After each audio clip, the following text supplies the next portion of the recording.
Hello साथीहरु, तपाईहरु सबैजना स्वागत छ आजको यस भिडियोमा। अनि आज चाहिँ हाम्रो घरमा हाम्रो दिदी र अनि बहिनी आउनु भएको छ। अनि उहाँहरुको सँगै चाहिँ मलाई मेरो सासु आमाले चाहिँ कोसेली पठाउनु भएको छ। तपाईहरुलाई चाहिँ म के पठाउनु भएको छ तपाईहरुलाई देखाउने छु है त।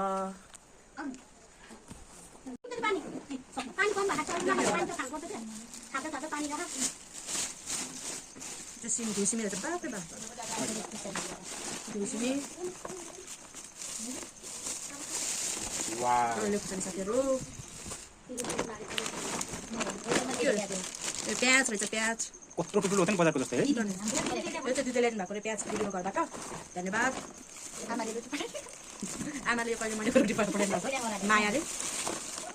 आमाको माया भन्ने सुन्नु भएको छ साथीहरु। What is this? यो त टिमुर होला साथीहरु। हाम्रो घरमा चाहिँ टिमुरको रुखै छ। अनि आमाले पठाइराख्नु भएको टिमुर। यो चाहिँ घरको प्याज अरे।